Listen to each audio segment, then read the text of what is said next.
Hello, എന്തൊക്കെയുണ്ട് വിശേഷം? ദേ, ഒരു വർഷം കൂടെ കഴിഞ്ഞു.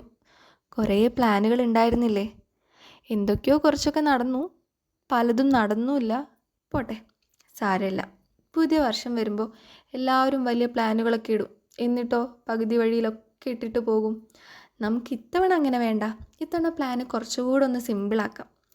ലോകം മുഴുവൻ മാറ്റാൻ നോക്കുന്നതിന് മുൻപ് നമ്മുടെ ഒരു കുഞ്ഞു ശീലം നമുക്ക് മാറ്റാം.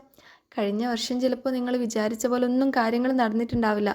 ചിലർ നിങ്ങളെ തളർത്തിയിട്ടുണ്ടാവാം, ചിലർ കൂടെ ഉണ്ടാകുമെന്ന് കരുതിയിട്ട് പാതി വഴിയിൽ അങ്ങ് ഇട്ടിട്ട് പോയിട്ടുണ്ടാവും. സാരമില്ലെന്നേ, അതൊക്കെ ജീവിതത്തിൻ്റെ ഭാഗമാണ്. ആ അനുഭവങ്ങളെല്ലാം നിങ്ങളെ കൂടുതൽ കരുത്തനാക്കിയെന്ന് മാത്രം കരുതുക.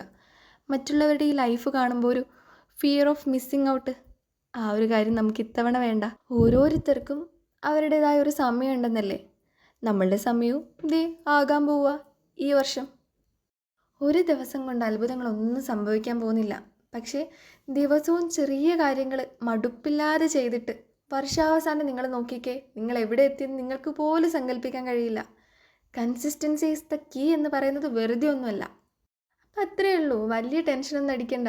ഈ 365 ദിവസം ഒരു ഗിഫ്റ്റായിട്ട് കാണ്. തെറ്റുകളൊക്കെ സംഭവിക്കും, സാരമില്ല. തിരുത്തി നമുക്ക് മുന്നോട്ട് പോവാം. പവർഫുള്ളായിട്ടല്ല, ഹാപ്പി ആയിട്ട് നമുക്ക് ഈ വർഷം അങ്ങ് തുടങ്ങാം. Let's make 2026 beautiful. Happy new year.